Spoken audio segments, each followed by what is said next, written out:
Over there, cease to the left. Kevin, can you assess where Speedy Noel is? We talked a lot about Christian Kirk, his first 2 games, but you could update us. Where do you feel Speedy is? As far as what? Are you saying that he's not? You don't think he's playing as well as he should be? On the outside looking in, maybe he's not where we thought he would be after a year compared to last year. Yeah. Well, he has been. I bet he, out of the 28 practices in fall camp, I bet he practiced 6 of them.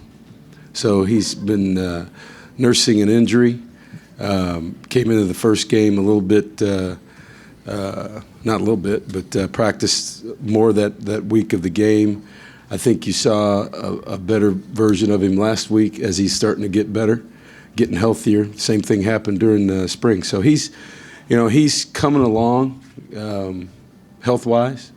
And I think that's why you saw there was a reason why the preseason SEC first team or second team, whatever he was, kick returner wasn't back there on the first play of the year. He's Christian's done a fine job back there. And last week, I think you saw the plan going forward, putting both those guys back there, as we call them, thing 2 and thing 3 back there. So it benefits us to have them both there, and as he gets healthier, I think you saw him last week being healthy, accelerate on a kickoff return, and really accelerate and do some things. The long run wasn't as impressive as the 2 blocks he made on the punt return beforehand. So his effort has been really, I think, without getting the ball, I think his effort has improved from last year when he's playing, particularly last week as he's gotten healthier, and I look for him to get better every week as his health continues to get better. To the right, Gabe. Coach, you got Brian Polian this week. How much do you enjoy seeing your tree develop and grow, and guys that come under your program go on and become head coaches? And how much do you like, some coaches feel differently, all coaches are different about this, but playing against your former staff? It's something we take pride in, the ability that I've only been a head coach. This is my 8th year, and to have that many guys who are head coaches in different programs, I think that that helps attract quality people to your program, assistant coaches, and you create an atmosphere that is conducive to creating it. And I think I know that's something that I got from working for Bob Stoops for years, because of the number of guys in that program that moved on to become head coaches and creating a culture that allows you to do that. And that's something we take pride in. And we've got guys here now that's going to continue to happen as assistant coaches, and the challenge is to replace talent with talent, just like it is on your team. The other question, no, you don't like playing those guys. That's all part of it. And the more that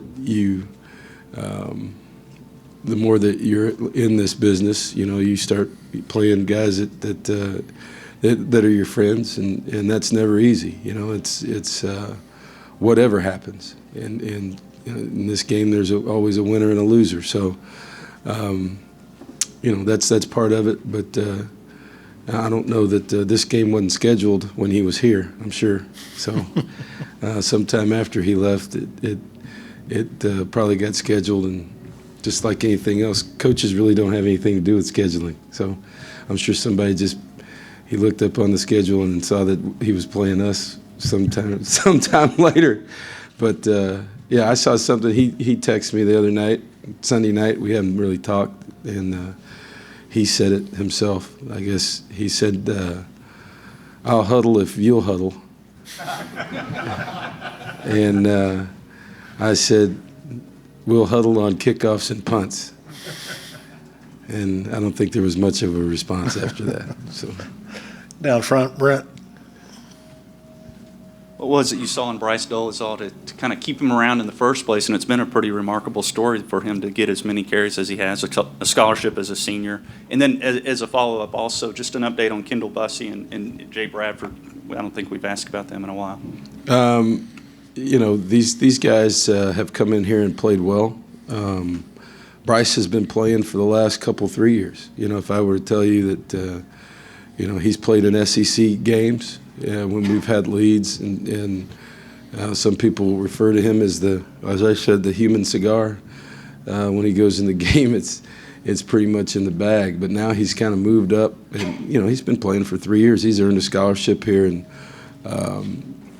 and Kwame, it's come in and really pushed him, I think. Kendall Bussey is redshirting as a freshman.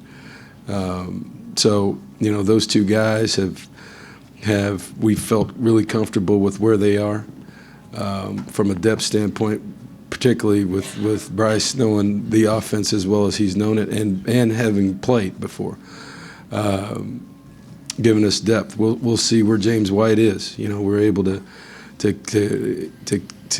hold him last week. I thought against Arizona State, his first 2 carries, he was going to have a big night. He took a hit, and it's nothing that's going to be holding him out for the season. But with where we are depth-wise, with James there and available, the younger guys, 4 running backs is plenty.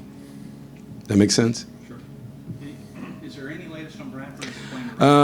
It's that's a kind of a situation. We'll talk about that as the season goes on, and like I said, that's a medical situation that we care more about getting him well than playing football right now.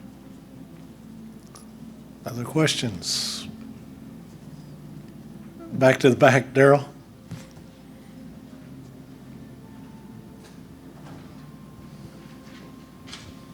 Coach, what would you like to see from your starters in this ball game leading up to your SEC opener next week? That's a pretty general question. It kind of is. I think I'd want to see what everybody wants to see. I want to see him play well. I mean, I didn't want to say, would you just like to see your guys play the first half and then that be it and rest, because I didn't want to offend anybody. I think you got to respect your opponent every week, and I think people, which you can't ever just expect.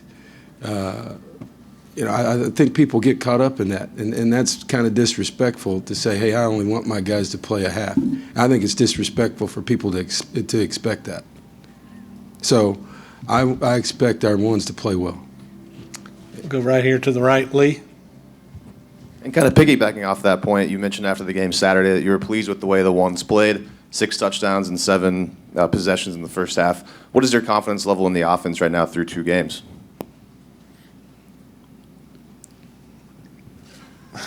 What is my confidence level? I am pretty confident. Are you saying you're not confident? I'm pretty confident. Okay. Yeah, I've got confidence. I had confidence in our offense after game 1. So going into game 1, what we're doing is trying to set a standard for play on both sides. We were almost perfect on 3rd down, if not perfect on 3rd down in the first half offensively, and perfect on 3rd down defensively. And, we played a lot of different people. And so playing 2 quarterbacks in the first half, playing a couple different running backs, playing different people in line. You saw Jordan Davis catch a touchdown. We got a lot of people involved. And so Coda Martin playing tight end, in line. There were a lot of different looks that gave us an opportunity to be a little bit more creative than we were in the first game. I think we played some younger guys and got some more blocking surfaces than we had in the first game. So, from that standpoint, the offense is expanding week by week, and to play well and have that expansion with that many different new players in there, I don't see how you couldn't be happier. Go down front, Kate, and then Cease. Hey, Kevin, wanted to confirm if AJ and Zakoven will be back this week, and are they in good standing now? Yeah, AJ's back, and we'll wait and see in Zakoven. So is he still suspended? we'll wait and see on Zaykoven. Okay. And that was Cease's But questions. AJ's back. So Gabe? I was going to ask you about the backup defensive ends, what you've seen from them, especially on tape with Jarrett Johnson and Quaylen Cunningham, and their importance moving forward to keep Miles all fresh. You know, right now we've got a pretty good rotation of 5 defensive ends, and you know, Miles and Deshaun have gotten a lot of credit. I think that I've been really pleased with Jarrett Johnson's activity. You know, he's improved from last year. I think he's really kind of come on and given us a little bit more punch than we've had. Quaylen's always been that kind of guy, kind of a egg beater guy that plays with great effort. Doesn't always do the right thing. It didn't always do the right thing as a freshman, but did it 100 miles an hour. He's gotten better. Jarrett has gotten a lot better. And then we got the young freshman who comes in and still kind of feeling his way around. But, you know, we've got a quality rotation there of those 5 guys at end. And then, you know, inside, I'd look to see Julian Obioha back. You know, he had basically 2 or 3 weeks ago, he had a appendicitis attack. He had to have it removed. So that's something that you never count on as a coach, you know. So we had that, and then which dropped out one of our inside defensive tackles. And but he'll be back this week, if not next week for sure. But he's back practicing this week. So the rotation of our defensive line now has been 5 guys at the defensive end spot, and now you know we're rotating with Dalen and Alonzo, Julian back. What's that? Hardrick. Hardrick Walker. Yeah, at 4, and we'll see where Zaykoven fits into that deal. And then I think the big surprise and help has been Kiki. You know, here's a big athletic young guy. You know, 6'5", 315, 20 pounds. He's down to 310 or 305 now. That has come in and played a lot of snaps in the rotation. And maybe the best thing you can say about him is, you know, he's made some plays. He's held his own. And for a young guy in the interior and made some plays against Arizona State, has really given us the depth inside to rotate. So, you know, from a depth standpoint, as I said at the beginning of the year, I think we're starting to see that kind of depth available on our defensive line across the board, and that's going to be critical as we get into the season. Go down front, Brent, and then KO and Daryl, you'll wrap us up.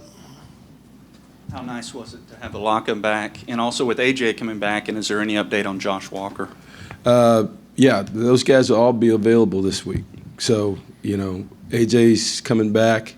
You know, I think the guy that we haven't been talking about that's been steady is Sean Washington. You know, he's playing pretty well right now. So, you know, that gives us we go from the first game of being what people would consider thin and who's number 54 to now, you know, you put AJ out there and Sean and OT, you know, and Josh Walker's going to have to try to battle in there to get in there. And, you know, we got a number of guys like that right now.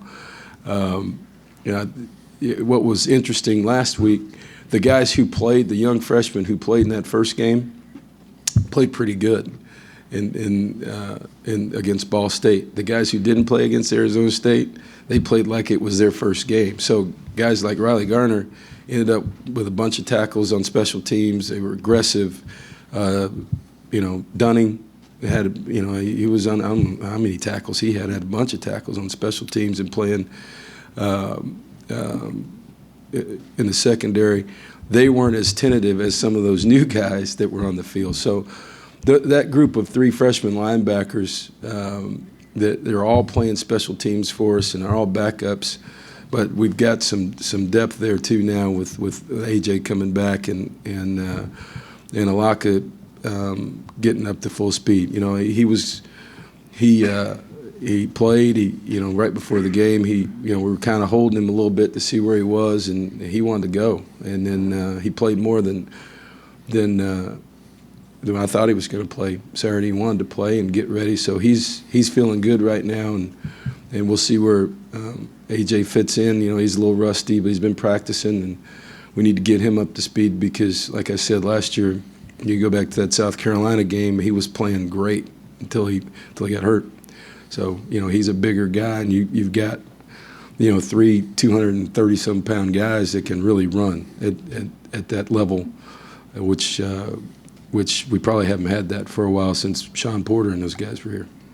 KO, and then Daryl, you'll wrap us up. Coach, you've had the benefit now of 2 game films to watch. After watching those 2 game films, what are the, say, 2 most areas in most need of being repaired, or where you'd like to see the most improvement heading into Nevada? I would say that we need to be more consistent as a football team. I think what I'm interested to see is improvement from our guys from a consistency standpoint, to see if we can play at that level like we did in the first half with the ones again this week, and then an improvement from the other guys that we're counting on from a depth standpoint. Does that make sense? So that there's not a drop off, and that we can hold them to because we're going to hold them to the same standard that the ones did and ones played with, and the same intensity level, the same knowledge of the game, the same evaluation. So we've got to get better there. I think as we continue to develop across the board in our offensive line and what we're doing from a run game standpoint, we got better last week. We've got to continue to take care of the ball. I was not very happy with how many times we put the ball on the ground. We put it on the ground 3 times. We got it back twice, but that's not always going to happen. So, from a ball security standpoint, we need to improve. And anybody who touches it, and then after we gave up 2 big plays early in the game and settled down defensively. We're always looking to eliminate big plays, and as I said, and keep developing as a team, and see if we can play at the level that we started the game off with offensively again this week, and have our other guys improve. Daryl? Coach, could you kind of talk a little bit about Nevada's offense? I know pretty good red zone scoring ball club. Just kind of what you think problems or issues they might present your defense? Yeah, they're a downhill running team. They're going to get in different formations, and tight end, 2 backs, 1 back, quarterback run game. A lot of things that we're going to see down the road in the SEC from a run game standpoint. I think they've got a quarterback that's mobile, that can run, and anytime you're in the red zone. The reason I think they're good at it is because that the more people you bring to the line of scrimmage, they're going to force you to have eye control and throw play action off of that, and that's why they've been good that way. So, everything comes off of their running game and their quarterback run game, and then getting him on the move and flipping the ball outside, or taking it downtown. So it's gonna stress us a little bit more downhill than Arizona State, but the same kind of stressors from run pass conflict that our safeties have to be able to handle with eye control, just like we're going to have to going down the road in this season. So, for us, this is a game that we're going to have to be physical up front, and we're going to have be able to tackle in space on the perimeter, and then have good eye control with our safeties with play action pass, which is, what defense is about nowadays for about 80% of the people you play. All right, Coach, thank you. All right, thank you.